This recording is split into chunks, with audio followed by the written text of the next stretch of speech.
Students amongst us, welcome as well, although it might seem a bit odd welcoming the students to their own school. But great to have the parents in here tonight. It's a perfect opportunity at the start of the year to talk to you about the education of your sons and daughters. And I must say it's been a lovely 2 weeks for me and the staff. We've adjusted to having the students around the year. The kids are great, we're really enjoying the vibe of the school, and you probably know that year 7 and 8 are by far the 2 biggest years in the school. So we're well over that sort of 3rd mark in the secondary school, which is great. Now many of you know me, but I'm still, after 1 year, getting to know various names, but David Smith, my name, principal here, and it's my pleasure to welcome you here. You might also notice from your calendars that this year is the year of growth. And it's a good thing to think. We're about growing young men and women. And obviously we want to grow them academically, but we want to grow them in character too. They need to grow socially, emotionally, spiritually. So that's the big focus. And certainly we know that healthy and well, young men and women, they learn best. So we're committed to doing those things at the school. Now, you probably know this already, but year 7 and 8 can have some bumps. And I know many of you will be year 7, and already I know that some people have had the phone call, my child has too much homework, 3 hours, too much. The same night the phone call came through, my child has no homework at all. And we're balancing that out, and people will talk to you and hopefully encourage you and give you some helpful tips on how to manage that. Now, our life for our year 7s and 8s at school this year are very similar to those in the past. But I do want to say, and I'll introduce you in a moment, that we do have a single head of secondary this year. And one of the things that we're working to do is to have consistency with our boys and girls. Yes, they're learning in many cases in different campuses, but we want to set up good patterns, the right expectations, the best learning to equip them for the future. So we're just as committed to our young men and women. Now, I mentioned Elliot Sanger. He's here in front of me, and he's going to introduce himself in a moment or say a little bit more. And important to say that he's part of the secondary team, assisted by Mrs. Cameron, who is our assistant head of secondary, but also looks after the wellbeing of our year 7 students. I haven't mentioned the year 8s, but obviously we have leaders of wellbeing as year 8 as well. Mr. Sanger is also supported by Mr. Hugh Howard, and Mr. Stephen Price is our leader of wellbeing for our year 7 boys. So Mr. Sanger joins us from Emmanuel College in the Gold Coast, where he was head of secondary and deputy principal there. He was head of boarding prior to that at All Saints Bathurst, and then spent many years teaching at various schools, most notably Barker College. And I think we worked out that I was a teacher at Barker at the time he was a student, but I just remember him as a very fast runner in those days. He's the dad of 3 girls, all still at school. He has a Master's in Leadership and Management Education. And so it brings a broad experience to us as a single head of secondary. It's his show tonight, so I want to introduce Mr. Elliot Sanger to you.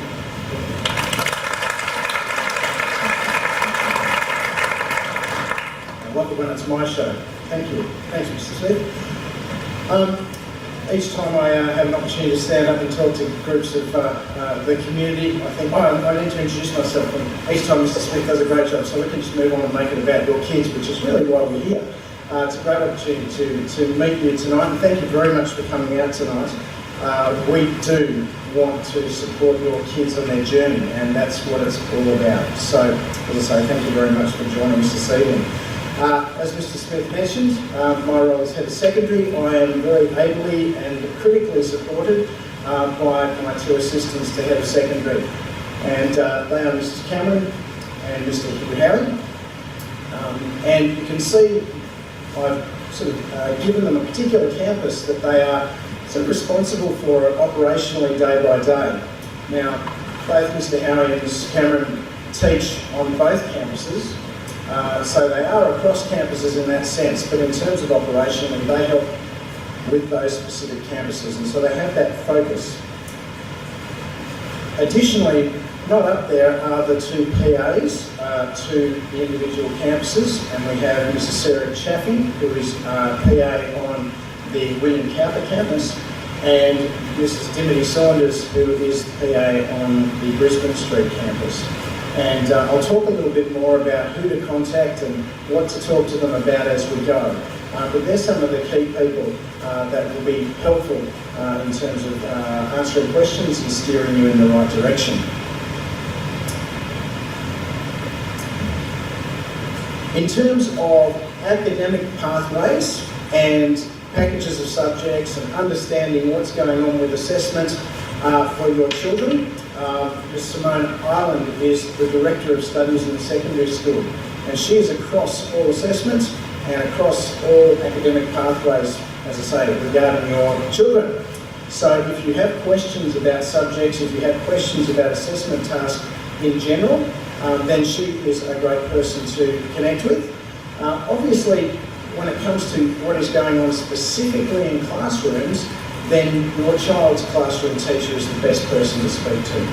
And I'll come back to talking and communicating with people at the school as we go.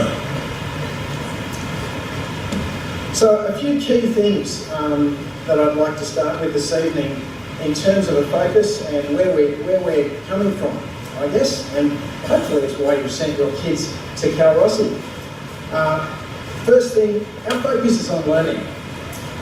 One thing I talk about when I'm talking to groups is about leading a dynamic learning community. And when I talk about a learning community or a dynamic one, it means that it's a community that as we learn, it changes. And the community idea is that hopefully the learning isn't just your kids, it's also you, it's also us. If I don't learn something every day, something's going wrong. Usually the kids have got plenty to tell me and learn, because I'm getting to those older age groups now, so I'm learning lots from kids when I go into classrooms. So learning community is about giving every opportunity to learn. Could be in your everyday classroom, it could be out in the playground, it could be on a camp, we'll talk about those in a little while, it could be in sport. All opportunities, everything that we do is an opportunity to learn. And so there is very much a focus on learning. It's also about improved learning outcomes. As Mr. Smith said, I'm the dad of 3 girls. They're not at this school yet, but they are at an independent school. So I'm going to stick my parent hat on for a second and say there's a reason, parents, why you sent your children to an independent school. And I've talked with some of the students about this, and it is about the fact that you value education and giving your kids the very best start. So we need to partner with you on that, and it's all about your child's learning outcomes. We want to add value to those learning outcomes, support their journey through the senior school so that they're going to come out ready to hit the world running, whatever that looks like when they get there. Because it's changing every day and it's pretty hard to predict. But we're all about improving those learning outcomes as best we can. And we love learning here. It's cool to learn. And as I said, we like to have a lot of fun while we're learning. So one of those, and that's sort of my catch cry. We love learning at Cal Rossi. I love learning at Cal Rossi or anywhere. And that's something that not only do we want to espouse, but in fact find that your kids will come home and say, we love school, we love being in class, we love the opportunity to learn.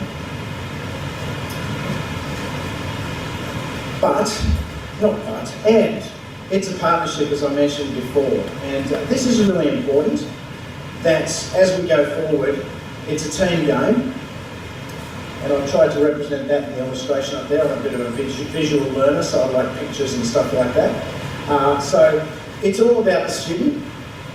Students who are here this evening, thank you for coming. It is all about you. That's why we're here this evening. And you've got some key team players with you on your team. They're your parents, they're your biggest supporters, and hopefully the school's not too far behind them. And it's really important that we play this game, if you like, if we're going to call it that, as a team. So communication is vital. I love to hear about the good things that we're doing. Every now and then I need to hear about the things that concern you, parents and students. we want to have a conversation. So if you like, this is me at the start of the year opening the conversation and inviting you to be a part of that. Talk to us about how your child is progressing. If you're happy with that, as I said, we'd love to hear success stories and all the positives. If you've got concerns, then talk to us early about it. I often I'll speak to groups and say, look, it's really much easier to deal with concerns or problems, challenges, whatever words you like to use, when they're this big. When they get to being this big, it's much harder to pull it all back. Doesn't mean you can't, but it's going to take longer and a whole lot more effort and energy on it, both our parts. So if you have some concerns, don't hesitate going, I don't want to be that nagging parent, or I don't want to be the one who makes a song and dance. Here's your permission. You're welcome to make the song. Well, let's not call it a song and dance. That might make me feel uncomfortable somewhere. Let's say, I'm giving you the permission, give us a call. Start the convo, add to the conversation, and let us work with you to iron out those concerns. It might just be a conversation where we're able to give you some information. On the other hand, we might be able to put some strategies in place, and we'll talk about that a bit more tonight, and that's really important. I might say also in that, I'll hold off. I'll come back to it in a minute. So there's a couple of key things. In terms of meeting those best or improved student outcomes, we have to have some expectations. We've got to have some lines that we say, look, that's what we're shooting for. This is what we want. When I say we, it's your child, it's you, and it's us. Saying, this is what we want. At the end of the schooling, what's that product that comes out of the end? Sorry, students, to talk about you like that. That sounds terrible, but we want you set, ready to go for the world out there. So setting high expectations and then supporting students to meet them, that's critical. If we don't set those expectations, we've got no chance of hitting that mark. And so your children may have come home and talked about that Mr. Sanger and his hats and his haircuts and his uniform and his this, that and the other. It's all part of setting those expectations. It's setting them high, and I've said to the students, I don't set expectations I don't have of myself. And I sell myself short if I don't put them up there and strive hard to meet them. I won't ask your kids to do more than that, but I will ask them to come with me on that. And I hope that you'll come too. We want to support, again, this is working together on what we're doing as parenting and as educationalists in schools. So high expectations, we've got a chance of hitting those aims and goals if we set them, and we've got something to work towards. Effort and strategy equals outcomes. You may hear some people say, putting lots of effort into something equals best outcomes. And Mr. Marchetto just helped me modify that slightly earlier in the week when we spoke about this. Yep, working really hard at things is really important. High work or good work ethic usually leads to good outcomes. But how can we work smarter, not just harder? And that's where the strategies come in. Again, this is about that conversation between you at home and us at school to say, my child's got way too much homework, as Mr. Smith was saying, or my child's got very little homework. How can we put things in place that doesn't mean they're doing hours and hours and hours of what I call busy work, but in fact it's strategized and it's about extending your son or daughter, or it's about supporting them, helping with their learning, whatever it might be. Effort is a lot of it, but key strategies will improve or fine-tune those outcomes ultimately. So, I talked about having conversations with us. How do you approach the issues? How do you approach the concerns? I've covered some of that. But number one, communication. Get in touch. One thing I will say, this is where I'm going to put that bit in. I learnt this fairly early on, and I have children who are 17, 14 almost, and 11. So I've got the sort of breadth of what stories come home. Parents, are you tuning in on this one? You know that one where they come home and say, how was your day, dear? And you get a raft of different responses. If it's the one in the middle years of about 15, 16, if it's a boy, it's a If you're lucky, you get a yes, all right. If you've got a daughter like I have who's almost 14, how's your day here? And it never stops. It's like, whoa, gee, I play my ass. You get different responses from different children. But one of the things I would say is when you're hearing all of that, I find it helpful to work with this sort of provisor, guide. Only believe half of what your children tell us, and then tell you about us, and then we'll only believe half of what your children tell us about you. Fair enough? In other words, if you think there's something awry, get in touch with us, because you probably, maybe a half of it will be fact, and the other half is sort of embellished, is that the right way to put it? And that's not because your kids are bad or anything like that, but it's just perceptions. So communicate with us, it's helpful. So who do we speak to?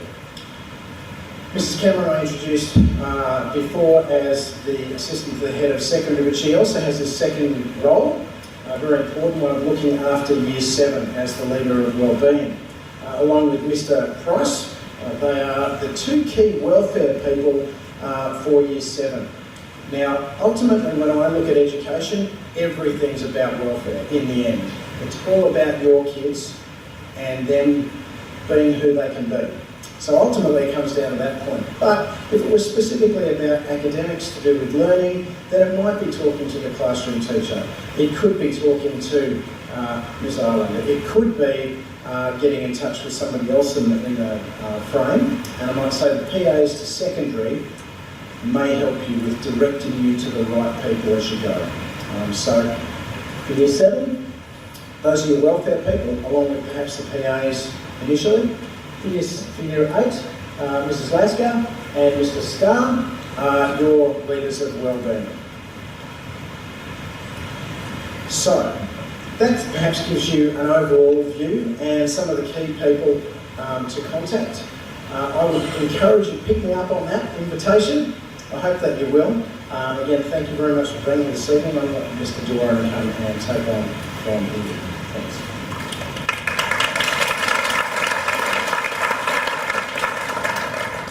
Thank you, Mr. Sanger. Mr. Sanger said something that I thought was great, so I wrote it on my hand. He said, set high standards and then support the students to achieve it. I think I'll get the tattoo put on the weekend. But I just wanted to share very, very briefly with you a couple of things that we have done, practical things, that we hope will provide that little bit of support to help you and them to be organised, so that hopefully school can be a successful experience for them. So one of those things is providing an assessment schedule for each of the different year groups. We don't want it to be that on Tuesday night your son or your daughter suddenly discovers, or you suddenly discover that something very big was due either today or tomorrow. Rather than there's plenty of time for planning shop, so I'll show you in a moment where to find those. We provide the school diary, which is another source of good information. It is where, for example, students can refer to see what is the appropriate way to reference other people's work when I'm writing an assignment, or what are the requirements in terms of uniform, all sorts of things. And obviously the diary itself is produced so that students can hopefully learn to be organised, plan ahead, all of those sorts of things. The other thing I would point out is the school calendar. And it took me a little while to get used to it when I first arrived at the school. And it is a great way for you to be able to look ahead as a family or as students and know when are the major events that are coming up, what are the things that might be an issue in terms of clashes with other plans, etc. So please refer to the school calendar. It is there as an aid to your planning. I'd like to just direct you to a couple of sections within the school's website that provide some of those supports. So these are photos that were taken today, which just to show you exactly where you need to click. So you'll notice there that there is a button down on the bottom right for Kawasi Portals. So if you enter the main page, then if you click on Kawasi Portals, you will come to this page. And then third down on the left, Kawasi Intranet. And a number of times this evening we'll be referring to things that are on that site that we call the Kawasi Intranet. And if you click on that, then quite a few different things. But the thing that I would like you to notice at the moment is if you hover your mouse over that heading secondary assessment, all of those other headings then appear. So you've got the Year 7 assessment task, 2018, Year 8, etc. Then if you click on whichever the relevant year is, you will see that the assessment tasks for the year are already there. There is no suddenly today I tell my class that tomorrow they have an assessment task. It's all planned ahead, and you can plan with a little bit of certainty. You'll also notice up the top there is a link there to a printable version if you would like either a hard copy, or I would recommend that for the students you go to that printable version, and it should be a PDF document which you can then just save onto your iPad. As I said before, the other item that I think is very useful is the school calendar. Thank you. And so I would recommend that to you. But I'd like to now pass it over to Mr. Marchetto. Rob Marchetto is our new Director of Quality Teaching and Learning, who is here for largely us as teachers to make sure that we are improving. I don't want to be the teacher who's still doing the same thing I was doing 20 years ago, and Mr. Marchetto is here to help us, but he also has a lot of useful clues to pass on to parents and to students. So welcome, Mr. Marchetto.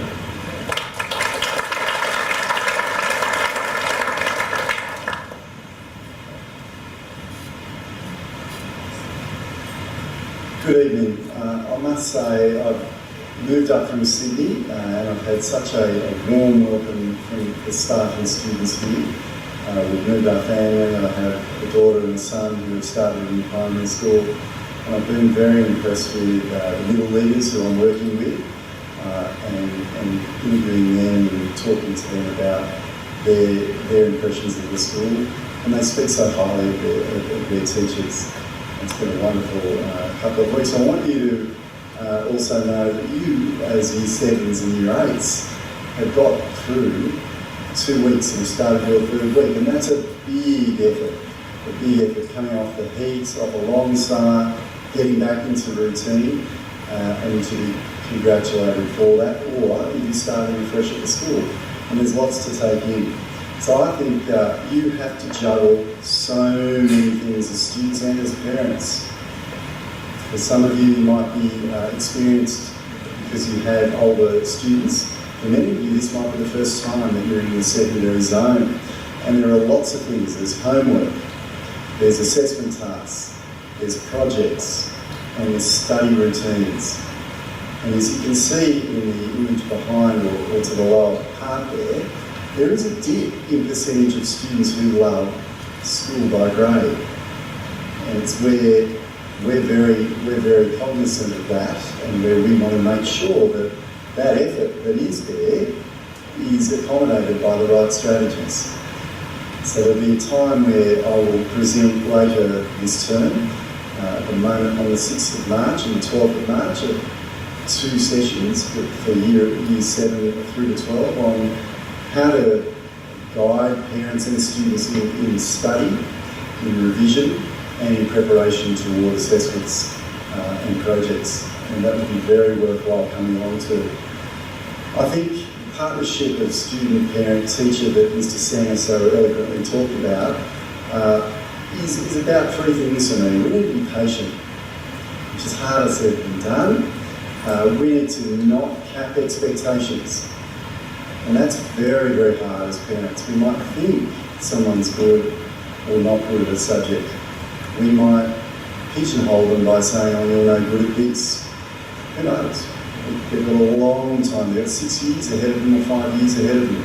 So being careful in capping expectations and deliberately practicing what is being done in class at home. and within class, and repeatedly so that we don't lose what's been learnt. This is a little graph that comes from the 1930s. A guy called Ebbinghaus, which is a German fellow, came up with the forgetting curve. All of us experience this every day. At the end of this 1 hour, you're going to forget 10% of what you hear. Later on in the night, it'll go down to, within a day, it'll go down to 80%. In a few days' time, it goes lower and lower, and obviously you know where this is going to end up. If we don't go back over what we've learned as students, as adults, it's not going to stick.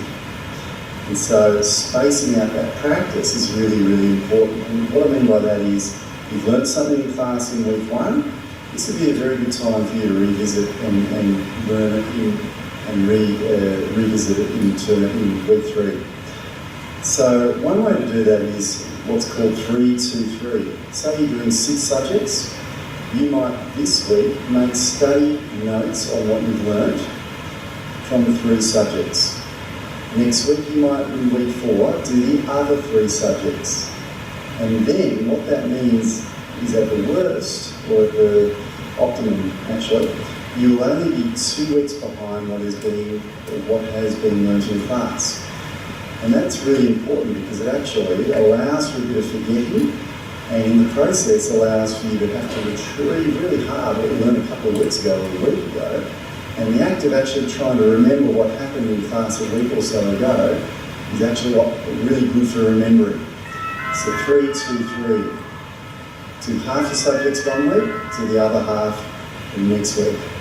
I want to address what was spoken to you about earlier on by Mr. Doran, I think it was, or actually it was Mr. Smith who spoke about homework. So we've made a call on what subjects should be administering homework in Year 7. And they are maths, English, science and music only at this stage, until the leave weekend. Then the other subjects will come into play, and we're just doing that to, obviously, as Mr. Sanders spoke about, to protect the well-being, not overwhelm the students. And so I'm being upfront about that. The other thing to stress is that they should stop after 20 minutes per subject. So they've got 4 subjects, that's where they're going to stop at an hour and 20. And so that is, we don't want them to be overwhelmed, and we want them to just gradually get in Year 7 to the habits that are necessary. We will make available, and are very close to making available, the after-school help for both Brisbane Street and Newcastle campuses.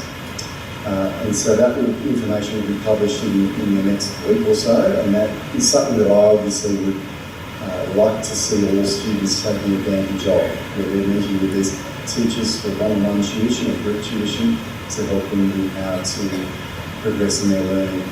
So the 2 nights that I will be addressing, which will be 45 minutes to an hour, where I'll take you through what parents can do, especially for their children, to support them at home, which is very difficult, very difficult. We are well-intentioned as parents, but sometimes we don't know what the best way is going forward to support your son or daughter. And optimally there, we want both son and daughter and mum and dad to come, or parent and student to come, so that we can have a conversation over what's being presented and we can have a discussion. So it'll be interactive. There'll be 2 nights offered on the 6th of March and the 12th of March, and that'll come out in an email shortly. So I'm going to pass back to Mr. Doran now.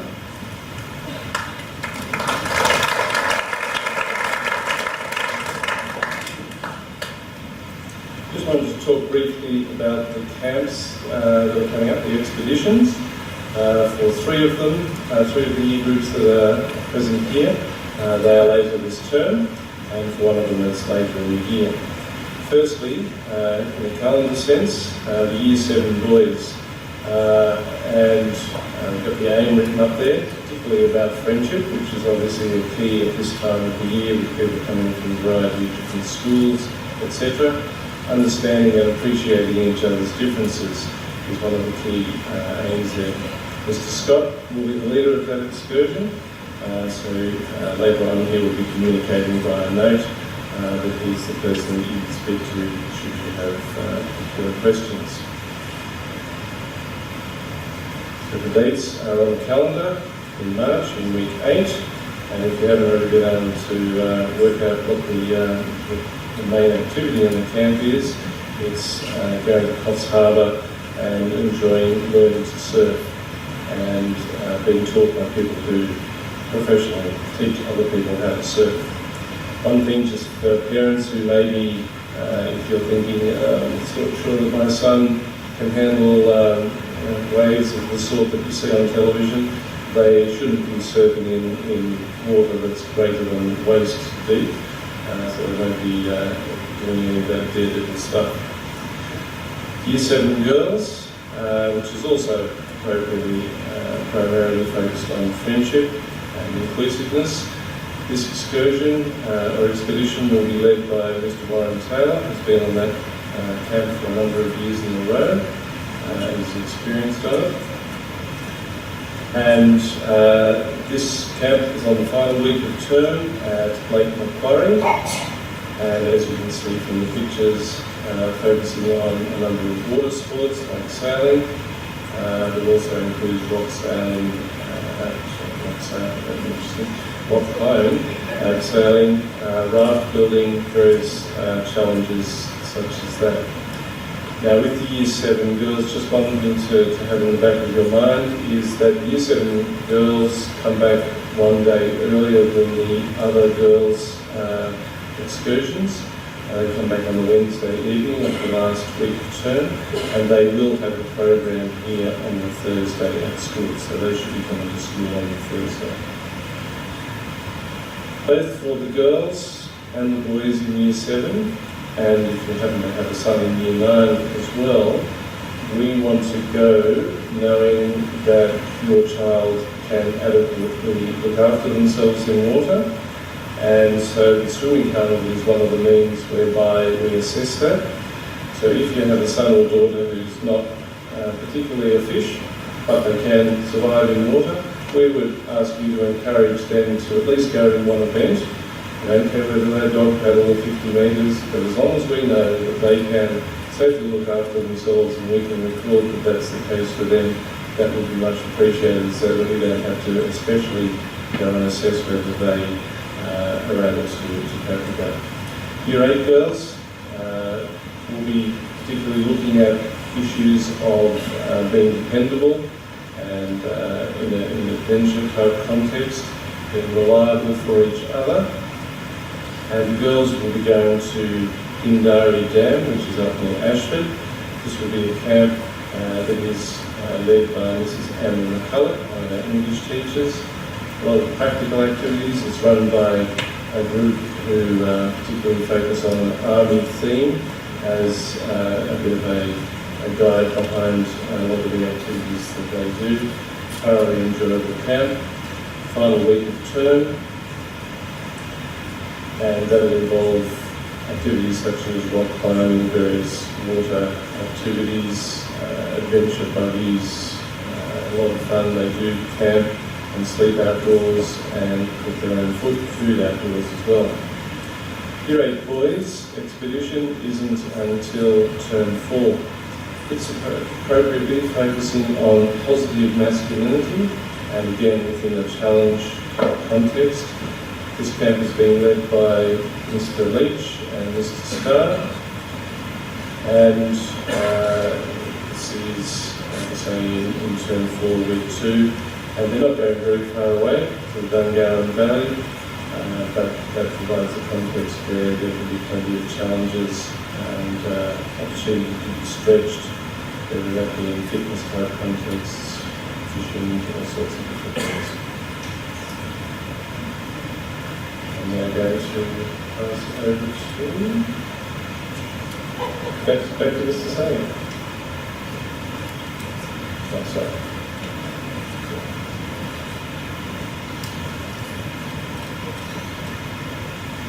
Now I'm still learning parents' names here. This is where it's really embarrassing. It's Tim, but I don't know Tim's surname. Okay, all right. Tim's going to talk to us a bit about Quicker, which I know is something that's relatively new to the school, and we're working through to get more information out to parents.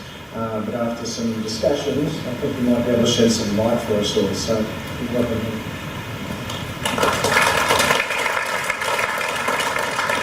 Good evening, everyone.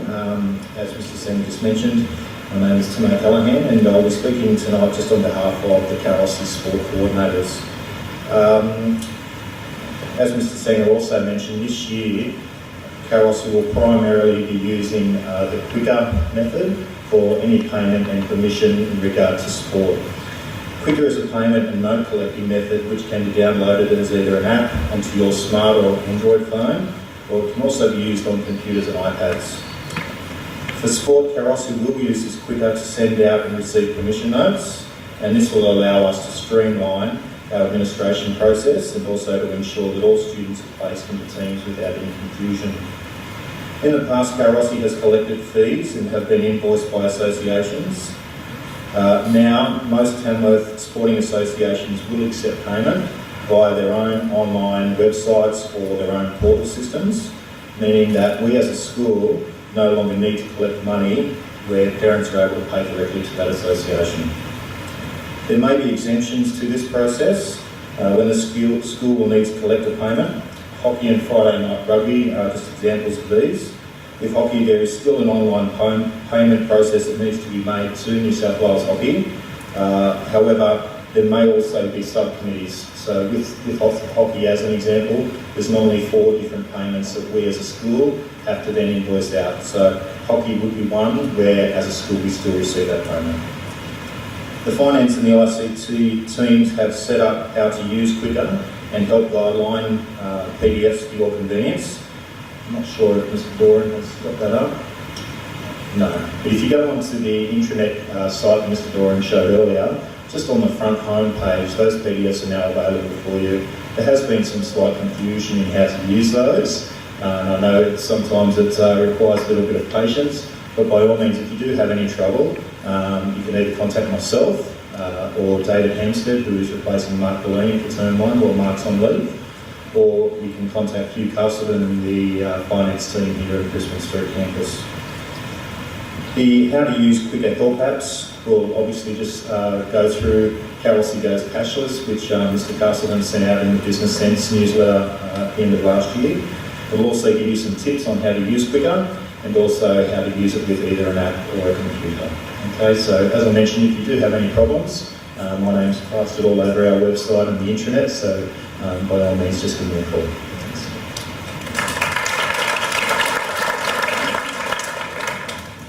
Thanks very much, Tim. Really, really helpful. We'll be talking about community and conversations. It's fantastic to have somebody from PNAP come and talk to us about what's going on from a family perspective. That's really helpful. I like that idea of a partnership there as well. So, and a teacher, yes. Yeah, thank you. So that does bring us toward the end of this evening's proceedings. I hope this evening's been helpful. In about 20 minutes' time, the secondary P&F meeting is scheduled to start in room 108. And I'd love to encourage you, if you're able to remain with us, that would be wonderful to have you part of that conversation. As I say, it will start in about 20 minutes, which means really between now and then you've got time to, I guess, ask any further questions, and there will be the staff that are here available to answer any of those questions as you go. Some of the heads of departments and other staff members are about at the back of the hall or around, so we'll be here for some time. But if you're able to make that PNAP meeting, that'd be wonderful. Thank you very much for your attendance tonight, and if you're travelling home, which you will be at some stage, safe travels. Thank you.